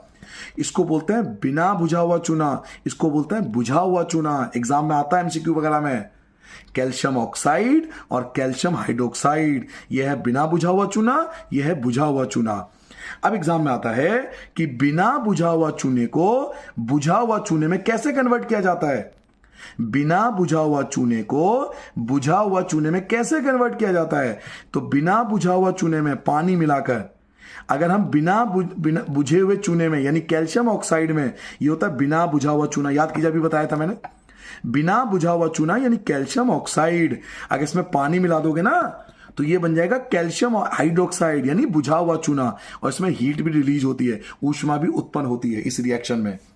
तो अगर एग्जाम में पूछा जाए कि बिना बुझा हुआ चूने से बुझा हुआ चूना कैसे कन्वर्ट होता है, तो कैल्शियम ऑक्साइड में पानी मिला देंगे तो कैल्शियम हाइड्रोक्साइड बन जाएगा, यानी बिना बुझा हुआ चूना बुझा हुआ चूने में कन्वर्ट हो गया और हीट रिलीज होगा। अक्सर क्वेश्चन होता है सफेदी, घर में जो सफेदी कराते हैं ना उसके बारे में कुछ ना कुछ पूछते हैं। तो घर में जब सफेदी कराते हो तो भी यही रिएक्शन होता है। कैसे, मैं आपको बताता हूं।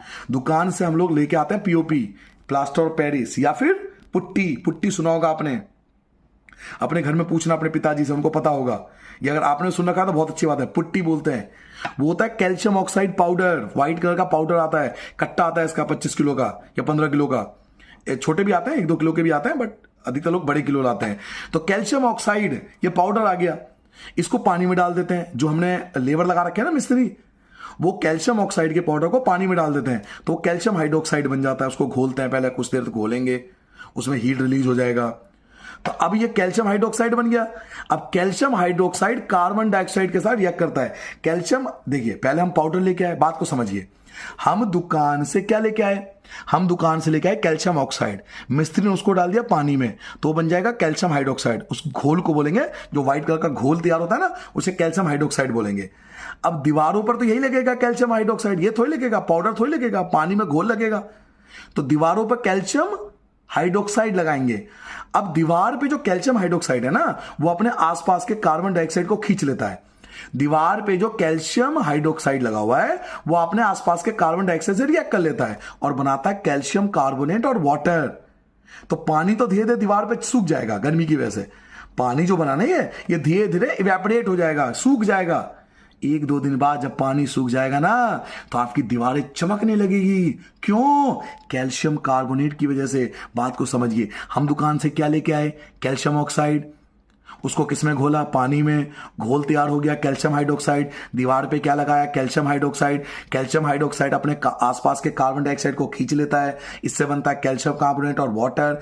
जो वाटर है वो 2-3 दिन में सूख जाता है, इवेपोरेट हो जाता है, फिर दीवारों पे बचता है कैल्शियम कार्बोनेट, और कैल्शियम कार्बोनेट की वजह से ही दीवारों पे चमक आती है। तो जब आप सफेदी करोगे ना तो तुरंत नहीं आएगी सफेदी, 1-2 दिन बाद आएगी सफेदी, क्योंकि इसको सूखने में 1-2 दिन लगता है। दीवारों पे बचता है कैल्शियम कार्बोनेट, इसकी वजह से चमक आती है। देखिए लिख भी रखा है मैंने। जल के वाष्पीकरण होने के बाद जब ये पानी सूख जाएगा, कैल्शियम कार्बोनेट के कारण, इसके कारण दीवारों पर चमक आती है 2 या 3 दिन बाद। तो दीवारों पर चमक किसकी वजह से पता लग गया, कैल्शियम कार्बोनेट की वजह से। ठीक है।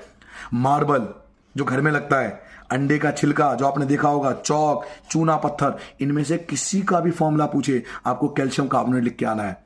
मार्बल पूछे तो भी ये फॉर्मूला, अंडे का छिलका पूछे तो भी यही फॉर्मूला, चौक पूछे तो भी यही फॉर्मूला, चूना पत्थर पूछे तो भी यही फॉर्मूला, सबका एक ही फॉर्मूला है। मार्बल, अंडे का छिलका, चौक, चूना पत्थर, इनमें से कुछ भी पूछा जाए तो उसका फॉर्मूला होता है कैल्शियम कार्बोनेट। इस पेज को जल्दी से रिवाइज कर लें। देखिए, बिना बुझा हुआ चूना, इसका नाम होता है कैल्शियम ऑक्साइड, जो पाउडर लेके आते हैं, पुट्टी बोलते हैं इसको। बुझा हुआ चूना, इसको बोलते हैं कैल्शियम हाइड्रोक्साइड, जो पानी में डालने के बाद घोल तैयार होता है ना, उसको बोलते हैं बुझा हुआ चूना। बिना बुझा हुआ चूने को बुझा हुए चूने में कैसे कन्वर्ट करते हैं? तो पाउडर को पानी में डाल दो तो कैल्शियम हाइड्रोक्साइड बुझा हुआ चूना बन जाएगा, हीट रिलीज हो जाएगा। सफेदी के बारे में क्वेश्चन पूछा जाएगा तो दुकान से कैल्शियम ऑक्साइड लेके आए, बिना बुझा हुआ चूना लेके आए, उसको पानी में डाला, घोल तैयार करा, कैल्शियम हाइड्रोक्साइड बुझा हुआ चूना। अब उसको हमने दीवार पे लगाया तो कार्बन डाइऑक्साइड से रिएक्ट करा, कार्बन डाइऑक्साइड रिएक्ट करने के बाद ये कैल्शियम कार्बोनेट बनता है और पानी बनाता है। पानी 1-2 दिन बाद सूख जाता है, दीवार पे बसती है कैल्शियम कार्बोनेट, इसकी वजह से दीवारों पे चमक आ जाती है, लिखा हुआ भी है। जल के वाष्पीकरण होने के बाद, जल के सूखने के बाद कैल्शियम कार्बोनेट के कारण दीवारों पर चमक आती है 2 से 3 दिन बाद। मार्बल, अंडे का छिलका, चौक, चूना पत्थर, इन सब का एक ही नाम है calcium carbonate, calcium carbonate, calcium carbonate, calcium carbonate, calcium carbonate, calcium carbonate, calcium carbonate. आगे बढ़ जाए, थैंक यू। चलिए अगला एक्टिविटी, मैंने आपसे प्रॉमिस किया था हमने हर चीज कवर किया है। टाइम तो लग सकता है लेकिन सब कुछ कवर कर दिया आपके लिए, ताकि आपको कहीं और कुछ देखने की नीड ना हो। आपसे पूछेगा कोयले का दहन, कोयले को जलाते हैं ना, उसका रिएक्शन बताओ। तो कार्बन ऑक्सीजन से मिलकर कार्बन डाइऑक्साइड बनता है, कार्बन ऑक्सीजन के साथ मिलकर कार्बन डाइऑक्साइड बनता है, ये लिख के आना है, कोयले का दहन। जल का निर्माण, पानी कैसे बनता है? पानी कैसे बनाएंगे? तो हाइड्रोजन ऑक्सीजन के साथ मिलकर वाटर बनाता है, हाइड्रोजन ऑक्सीजन के साथ मिलकर वाटर बनता है। प्राकृतिक गैस का दहन, जो हमारे घरों में जो गैस आती है ना, एलपीजी गैस, उसको जब मम्मी जलाती है तो कौन सा रिएक्शन होता है? तो ये वाला रिएक्शन होता है, इसको बोलते हैं मेथेन गैस। बोलो मेरे साथ, methane gas, methane gas, methane, methane, methane, chapter 4 में पढ़ेंगे भी। प्राकृतिक गैस का दहन, जब मम्मी घर में खाना बनाती है ना, उसमें होता है मेथेन गैस, और वो जलता है ऑक्सीजन की वजह से। मेथेन गैस जब ऑक्सीजन के साथ जलता है तो कार्बन डाइऑक्साइड और वाटर बनता है। तो वाटर तो गर्मी की वजह से हमें दिखाई नहीं देता, कार्बन डाइऑक्साइड ऊपर चला जाता है। तो प्राकृतिक गैस के दहन के कारण ये वाला रिएक्शन होता है, ये लिख के आना, ठीक है। श्वसन को ऊष्माक्षेपीय अभिक्रिया क्यों कहते हैं? आपके बुक में क्वेश्चन है कि श्वसन को, जो हम लोग रेस्पिरेशन करते हैं ना, ब्रीथिंग करते हैं, उससे फूड ब्रेक डाउन होता है, आगे पढ़ेंगे चैप्टर 6 में। जो श्वसन होता है उसको ऊष्माक्षेपीय अभिक्रिया क्यों कहते हैं? याद है आपको ऊष्माक्षेपीय अभिक्रिया? किसी को याद है? ऊष्माक्षेपीय अभिक्रिया वो थी जिसमें ऊष्मा उत्पन्न हुआ था, ऊष्मा बाहर आ गया था। तो श्वसन को ऊष्माक्षेपीय अभिक्रिया क्यों कहते हैं, ये पूछा जाएगा आपसे। तो आपको आंसर क्या देना, देखिए, चावल खाओ, चाहे ब्रेड खाओ, चाहे आलू खाओ, कुछ भी खाओ, इन सब में पाया जाता है कार्बोहाइड्रेट। याद रखोगे, आप अपनी भाषा में लिख सकते हो, चावल, ब्रेड, आलू, इन सब में पाया जाता है कार्बोहाइड्रेट। जब कार्बोहाइड्रेट टूटता है तो ग्लूकोज का निर्माण होता है। चावल, ब्रेड, आलू जो हम लोग खाते हैं उन सब में कार्बोहाइड्रेट पाया जाता है। कार्बोहाइड्रेट टूटता है तो ग्लूकोज का निर्माण होता है, और जब ग्लूकोज ऑक्सीजन के साथ मिलता है तो ऊर्जा उत्पन्न करता है। ऊर्जा मतलब ऊष्मा उत्पन्न करता है, और जब ऊष्मा उत्पन्न करेगा तो उसी को तो ऊष्माक्षेपीय अभिक्रिया बोलोगे। ये रहा रिएक्शन, ये रहा ग्लूकोज। ये ग्लूकोज का फॉर्मूला होता है बच्चों, C6H12O6। कार्बन के 6 मॉलिक्यूल, हाइड्रोजन के 12 मॉलिक्यूल, ऑक्सीजन के 6 मॉलिक्यूल, इसे बोलते हैं ग्लूकोज। ग्लूकोज ऑक्सीजन के साथ रिएक्ट कर रहा है, ग्लूकोज ऑक्सीजन के साथ रिएक्ट कर रहा है। ग्लूकोज किसके साथ? ऑक्सीजन के साथ रिएक्ट कर रहा है, तो क्या बनाएगा? तो ये कार्बन डाइऑक्साइड बनाता है, ये वाटर बनाता है, और ऊर्जा बनाता है। ऊर्जा मतलब ऊष्मा, गर्मी रिलीज करता है। एक काम करो, अभी बैठे बैठे वीडियो देख रहे हो ना, लंबी सांस लो और हाथ पे छोड़ के देखो, आपको हीट महसूस होगी। लंबी सांस लो, अब हाथ पे छोड़ के देखो, नाक से लंबी सांस लो और हाथ पे छोड़ के देखो, इस पर छोड़ के देखो। आप लंबी सांस लेकर इस पर छोड़ के देखो, अभी करके देखो हाथों हाथ, आपको हीट रिलीज होगा। तो ये ऊष्माक्षेपीय अभिक्रिया इसलिए है क्योंकि हीट रिलीज कर रहा है। तो चावल, ब्रेड, आलू आदि में कार्बोहाइड्रेट पाया जाता है, और ये कार्बोहाइड्रेट टूटकर ग्लूकोज बनाता है। यही ग्लूकोज ऑक्सीजन के साथ मिलकर ऊष्मा उत्पन्न करता है, इसलिए इसको ऊष्माक्षेपीय अभिक्रिया कहते हैं। फेरस सल्फेट, याद कीजिए, मैंने आपको थोड़ी देर पहले बताया था, ये एग्जाम में जरूर आता है, हर किसी का, आज तक हर किसी के एग्जाम में है। फेरस सल्फेट याद रखना, इसके बारे में कुछ ना कुछ जरूर पूछा जाएगा। फेरस सल्फेट को जब हीट करते हैं, फेरस सल्फेट को जब गर्म करते हैं, तो बच्चों 3 चीज बनती है। फेरिक ऑक्साइड, पहले भी पढ़ा चुका हूं मैं, याद कीजिए। मैंने ऊष्मीय वियोजन अभिक्रिया बताया था, ऊष्मीय वियोजन अभिक्रिया उसमें सिखाया था, ये दोबारा बता देता हूं। फेरस सल्फेट को जब हीट करते हैं तो फेरिक ऑक्साइड बनता है, सल्फर डाइऑक्साइड बनता है और सल्फर ट्राइऑक्साइड बनता है। एक तो पूछे कौन सा अभिक्रिया है, तो ये ऊष्मीय वियोजन अभिक्रिया है। कौन सा अभिक्रिया है, तो ऊष्मीय वियोजन अभिक्रिया है। दूसरा पूछा जाएगा कि फेरस सल्फेट का कलर बताओ, तो फेरस सल्फेट का हरा रंग होता है, रिएक्शन से पहले हरा रंग होता है, लेकिन रिएक्शन के बाद इसका कलर लाल भूरा हो जाता है। रिएक्शन से पहले हरा रंग और रिएक्शन के बाद लाल भूरा रंग, और इस रिएक्शन में गंध आती है। पूछा जाएगा किसका गंध आता है, तो सल्फर के जलने की गंध आती है। इस रिएक्शन में सल्फर के जलने की गंध आती है, स्मेल आती है। अरे भैया ये आपके बुक में दिया हुआ है बेटा, सोना मेरे चंदा मेरे रसगुल्ले, ये देखो ये रहा एक्टिविटी। मैं आपको जो बता रहा हूं ना ये पेपर में आता, ये देखो ये वाला एक्टिविटी है। ये देखो लिखा हुआ है फेरस सल्फेट, देखिए ये फेरस सल्फेट। तो नोट्स को फैला दो अपने दोस्तों के बीच में ताकि हर बच्चा पढ़ पाए, भारत का हर बच्चा फ्री में पढ़ पाए। ऐसा कर दो इस नोट्स को। फेरस सल्फेट को जब हीट करते हैं तो फेरिक ऑक्साइड, सल्फर डाइऑक्साइड और सल्फर ट्राइऑक्साइड बनता है। ये कौन सा रिएक्शन है, ये ऊष्मीय वियोजन अभिक्रिया है। इसका कलर पहले क्या था, हरा था, रिएक्शन होने के बाद क्या हुआ, लाल भूरा हो गया। गंध किसकी आई, तो सल्फर के जलने की गंध आई। ये एक्टिविटी है आपके बुक में, ठीक है। अगला आता है कैल्शियम कार्बोनेट के बारे में। कैल्शियम कार्बोनेट को जब हीट करते हैं, कैल्शियम कार्बोनेट को जब हीट करते हैं तो क्या होता है, तो जब कैल्शियम कार्बोनेट को हीट करते हैं तो बच्चों दो चीज बनती है, कैल्शियम ऑक्साइड और कार्बन डाइऑक्साइड। इसी को ऊष्मीय वियोजन अभिक्रिया भी बोला जाता है, क्योंकि ऊष्मा की वजह से ये टूट रहा है। देखो पहले एक था, अब दो बन गए, ऊष्मा के कारण ये टूट गया दो हिस्सों में, इसलिए उसे ऊष्मीय वियोजन अभिक्रिया कहते हैं। बट मेन रिएक्शन याद रखना है कि जब कैल्शियम कार्बोनेट को हीट किया जाता है तो ये दो हिस्सों में टूट जाता है, कैल्शियम ऑक्साइड और कार्बन डाइऑक्साइड। एक एक्टिविटी आती है लेड नाइट्रेट के बारे में, कुछ ना कुछ इसे बोलते हैं लेड नाइट्रेट। बोलो लेड, पी भी मतलब होता है लेड, शीशा, और NO3 nitrate, lead nitrate, lead nitrate, lead nitrate, lead nitrate. इसका रिएक्शन पूछेगा, एक्टिविटी आपके बुक में है। मैंने आपसे क्या प्रॉमिस किया था कि मैं आपको सब कुछ पढ़ा के दूंगा ताकि 1-1.5 घंटे में पूरा चैप्टर खत्म। भाई साहब इसको करने के बाद कुछ करने की जरूरत ही नहीं है, मार्क्स मैंने आपको दिखा दिए। लेड नाइट्रेट को जब हीट करते हैं ना, लेड नाइट्रेट को जब हीट करते हैं तो 3 चीज बनती है। एक बनती है लेड ऑक्साइड, यहां पे लेड ऑक्साइड भी आएगा, ठीक है, देख लेना यहां lead oxide, lead oxide, nitrogen dioxide और ऑक्सीजन, 3 चीज की फॉर्मेशन होती है। जब लेड नाइट्रेट को गर्म करते हैं, हीट करते हैं तो 3 चीज बनती है। पहला lead oxide, nitrogen dioxide, oxygen. इसको कौन सा रिएक्शन बोलेंगे, उसको ऊष्मीय वियोजन अभिक्रिया बोलेंगे। क्यों, क्योंकि ऊष्मा की वजह से बेचारा ये टूट गया ना, पहले एक था अब 3 हो गए, पहले एक था अब 3 हो गए। किसकी वजह से हुए, ऊष्मा के कारण, तो ऊष्मीय वियोजन अभिक्रिया।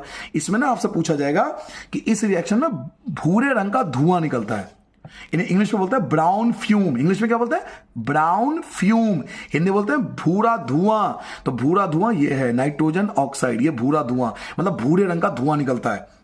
आप बचपन में ना या अभी भी आप दिवाली वगैरह पे ना फुलझड़ी लाते होंगे कई सारे, उसमें देखते होंगे कुछ ब्राउन कलर का कुछ निकल रहा है उसमें, है ना, वो इसी की वजह से बनता है। इसलिए तो पोल्यूशन होता है ना बहुत ज्यादा, तो वो इसकी वजह से होता है। अच्छा, अगला टॉपिक है श्याम श्वेत photography, black and white photography. पूछा जाएगा कि ब्लैक एंड व्हाइट फोटोग्राफी का रिएक्शन बताओ। तो ब्लैक एंड व्हाइट फोटोग्राफी में 2 रिएक्शन होता है, एक होता है सिल्वर क्लोराइड, एक होता है सिल्वर ब्रोमाइड। सिल्वर क्लोराइड को जब सूर्य के प्रकाश में रखा जाता है, सिल्वर क्लोराइड को जब सूर्य के प्रकाश में रखा जाता है तो सिल्वर अलग हो जाता है, क्लोराइड अलग हो जाता है। ऐसे ही सिल्वर ब्रोमाइड को जब सूर्य के प्रकाश में रखा जाता है तो सिल्वर अलग हो जाता है और ब्रोमाइड अलग हो जाता है। जाके देखिए 2023 जो बोर्ड का एग्जाम आया उसमें पेपर में क्वेश्चन आए, एज इट इज मेरे टॉपिक आए थे या नहीं आए थे, आप जाके चेक कर लीजिए। 2023 के क्वेश्चन पेपर में ये क्वेश्चन था। मैं कह रहा हूं ना आप मेरे नोट्स कर लो, इससे बाहर कुछ नहीं आता सर जी, आप इसे बिल्कुल भरोसे के साथ पढ़िए, मजा आ जाएगा। और कोशिश कीजिए कि अपने दोस्तों के साथ शेयर कीजिए, क्योंकि नॉलेज शेयर करने से आप छोटे नहीं हो जाओगे, देश में किसी का भला हो जाएगा। मैं चाहता हूं हर बच्चा फ्री पढ़ पाए ये सब चीजें। श्याम श्वेत photography, black and white photography, जब सिल्वर क्लोराइड को सूर्य के प्रकाश में रखते हैं तो सिल्वर अलग हो जाएगा, क्लोराइड अलग हो जाएगा। सिल्वर ब्रोमाइड को जब सूर्य के प्रकाश में रखेंगे तो सिल्वर अलग हो जाएगा, ब्रोमाइड अलग हो जाएगा। इन्हीं 2 रिएक्शन का इस्तेमाल किया जाता है ब्लैक एंड व्हाइट फोटोग्राफी में, जब हम लोग ब्लैक एंड व्हाइट फोटो खिंचवाते हैं। ऐसे ही एक एक्टिविटी आपके बुक में दे रखा है कि जब आयरन कॉपर सल्फेट के साथ रिएक्ट करता है, याद कीजिए मैं आपको बता चुका हूं डिस्प्लेसमेंट रिएक्शन में, तो आयरन कॉपर को डिस्प्लेस कर देगा। याद करो, मैं अभी थोड़ी देर पहले बताया था, आयरन कॉपर को डिस्प्लेस कर देगा। क्यों? क्योंकि आयरन ज्यादा रिएक्टिव है, किससे? कॉपर से। तो देखिए आयरन सल्फेट और कॉपर, एक तो आपको याद रखना ये कौन सा रिएक्शन है, तो ये डिस्प्लेसमेंट रिएक्शन है, पहले भी बता चुका हूं, आप जाके चेक कर लीजिए, वीडियो को थोड़ा पीछे कर लीजिए, आपको मिल जाएगा कि आयरन जब कॉपर सल्फेट के साथ रिएक्ट करता है तो आयरन कॉपर को डिस्प्लेस कर देता है, क्योंकि आयरन ज्यादा रिएक्टिव है, तो आयरन सल्फेट बन जाएगा, कॉपर अलग हो जाएगा। तो ये डिस्प्लेसमेंट रिएक्शन है, विस्थापन अभिक्रिया है। मुद्दा ये नहीं है, मुद्दा है कलर। इसका पेपर में कलर पूछता है। कॉपर सल्फेट का कलर नीला, पहले नीला होता है, कॉपर सल्फेट का पहले कलर नीला होता है, लेकिन रिएक्शन होने के बाद इसका कलर मलिन हो जाता है। मलिन मतलब मिट्टी जैसा कलर हो जाता है। कॉपर सल्फेट का कलर नीला होता है, ब्लू होता है, लेकिन रिएक्शन होने के बाद इसका कलर नीला हो जाता है। वहीं आयरन जो होता है वो भूरा हो जाता है, आयरन का कलर भूरा हो जाता है रिएक्शन होने के बाद। अब बताऊंगा रासायनिक अभिक्रिया को संतुलित करना। लास्ट टॉपिक है कि केमिकल रिएक्शन को बैलेंस कैसे करते हैं, मैं आपको चुटकियों में समझा दूंगा कि केमिकल रिएक्शन को बैलेंस क्या करते हैं। देखिए मैं बात समझिए आप, केमिकल रिएक्शन को बैलेंस करने का तरीका मैं आपको सीखिए। Mg+O2 इसको मुझे बैलेंस करना है, पेपर में ऐसे आता है और 1 नंबर में आता है, सिर्फ 1 मार्क्स में, इसलिए जल्दी करना, शॉर्ट में, ज्यादा लंबा चौड़ा हिसाब मत कर लेना, एक ही नंबर में पूछते हैं बस। बैलेंस करने का तरीका देखिए, हिट एंड ट्रायल मेथड देखिए क्या होता है। पहले लेफ्ट पे देखना है फिर राइट पे देखना है, ठीक है। Mg यहां कितने हैं? 1 है। Mg यहां कितने हैं? 1 है, कोई दिक्कत नहीं है। O कितने हैं? यहां 2 है। O कितना है? यहां पे 1 है, तो यहां 1 है ना O, तो यहां पे 2 लगाना है आपको, यहां पे 2 लगाना है। साइंस कहती है केवल आप शुरू में मल्टीप्लाई कर सकते हो, बस अपनी तरफ से प्लस माइनस नहीं कर सकते हो। तो यहां पे O2 है, यहां O1 है, तो यहां पे 2 लगा देंगे। अब जब 2 लगा दोगे ना तो फिर शुरू से चेक करेंगे, स्टार्टिंग से चेक करेंगे, हिट एंड ट्रायल। हिट कर दिया, अब ट्रायल करेंगे, ट्रायल हमेशा शुरू से होता है। Mg कितना? 1 है। Mg कितने हैं? 2 है। यहां Mg 1 है, यहां Mg 2 है, तो अब यहां पे 2 लगेगा, जो कम होगा उसके आगे लग जाएगा नंबर। फिर शुरू से चेक करेंगे, हिट एंड ट्रायल, हिट कर दिया, अब शुरू से करेंगे। Mg कितने हैं? 2 है। Mg कितने हैं? 2 है। O कितने हैं? 2 है। O कितने हैं? 2 है, तो हो गया बैलेंस। चलिए और समझिए, मैं कहता हूं सिल्वर क्लोराइड ये ले लिया और Ag ले लिया और Cl2 ले लिया, मुझे इसको बैलेंस करना है। समझिए, Ag कितना है? 1 है। Ag कितना है? 1 है। Cl कितना है? 1 है। Cl कितने हैं? यहाँ 2 है, तो ये कम है ना, तो यहां 2 लग जाएगा। फिर शुरू से स्टार्टिंग से चेक करना है, बिल्कुल शुरू से चेक करना है। Ag कितने हैं? 2 है। Ag कितने हैं? 2 है। Ag कितना है? 1 है, तो यहां पे 2 लग जाएगा। फिर शुरू से चेक करेंगे, Ag कितने हैं? 2 है। Ag कितने हैं? 2 है। Cl देखिए, Cl कितने हैं? 2 है। Cl 2 है ना, 2 की मल्टीप्लाई सब में करनी है। Ag भी 2 है तो Ag भी 2 है, Cl 2 है तो Cl भी 2 है, तो हो गया बैलेंस। चलिए और समझिए, कॉपर प्लस ऑक्सीजन और मैंने ले लिया कॉपर ऑक्साइड, और समझ लीजिए यहां कॉपर कितने हैं? तो 1 है। यहां कॉपर कितने हैं? 1 है, कोई दिक्कत नहीं है, कॉपर 1 कॉपर 1। लेकिन ऑक्सीजन कितने हैं? यहां ऑक्सीजन 2 है और यहां ऑक्सीजन 1 है, तो यहां पे 2 लगाओगे आप। फिर शुरू से चेक करेंगे, स्टार्टिंग से चेक करेंगे, कॉपर कितने हैं? तो कॉपर 1 है, कॉपर यहां पर 2 है, तो यहां पर 2 लग जाएगा। फिर शुरू से चेक करेंगे, कॉपर कितने हैं? 2 है। कॉपर कितने हैं? 2 है। O कितने हैं? 2 है। O कितने हैं? 2 है, हो गया बैलेंस। कोई भी एग्जांपल ले सकते हैं, लीजिए कोई भी एग्जांपल लीजिए। मैं चलो एक एग्जांपल और लेता हूं, H2O का। H2O, इसको हमने तोड़ा था, H2 अलग हो गया, ऑक्सीजन अलग हो गया। लीजिए इसी का एग्जांपल लीजिए। H कितने हैं? 2 है। हाइड्रोजन 2 है, हाइड्रोजन 2 है, कोई दिक्कत नहीं है। हाइड्रोजन 2 है, हाइड्रोजन 2 है, कोई दिक्कत नहीं है। ऑक्सीजन 1 है, ऑक्सीजन 2 है, तो यहां पे लगेगा 2। और फिर शुरू से स्टार्टिंग से देखेंगे, हाइड्रोजन हो गए 4, 2 2 जा 4, हाइड्रोजन हो गए 4 और यहां पर है केवल 2, तो यहां पे 2 लगा देंगे, जो कम होगा उसके आगे लगा देंगे। फिर शुरू से चेक करेंगे, हाइड्रोजन कितने हैं? तो 4 है। हाइड्रोजन कितने हैं? तो 4 है। ऑक्सीजन कितने हैं? तो 2 है। ऑक्सीजन कितने हैं? तो 2 है, हो गया। तो ये था बच्चों कंप्लीट चैप्टर 1। बिलीव मानिए बच्चों, अगर आपने पूरी ईमानदारी से इस पूरे नोट्स को ढंग से कर लिया तो बिलीव मानिए आपके मार्क्स कुछ इस तरह से होंगे। हर एक बच्चे की मैंने फोटो पूरा डिटेल के साथ दिया है, ताकि आप चाहो तो किसी भी बच्चे का मार्क्स चेक कर सकते हो गूगल पर। तो आई होप आपको वीडियो पसंद आया होगा। इस तरीके की वीडियो के लिए कृपया हमसे जुड़े रहें और अपने दोस्तों के साथ जरूर शेयर करें, क्योंकि नॉलेज जितना आप शेयर करोगे ना, उतना ज़्यादा आपका नॉलेज बढ़ेगा। धन्यवाद, नमस्कार, जय हिंद। कोई गलती हो गया हो मुझसे तो उसके लिए मैं हाथ जोड़ के आप सबसे माफ़ी मांगता हूँ। जय हिंद बच्चों, बाय बाय, मिलते हैं नेक्स्ट चैप्टर में।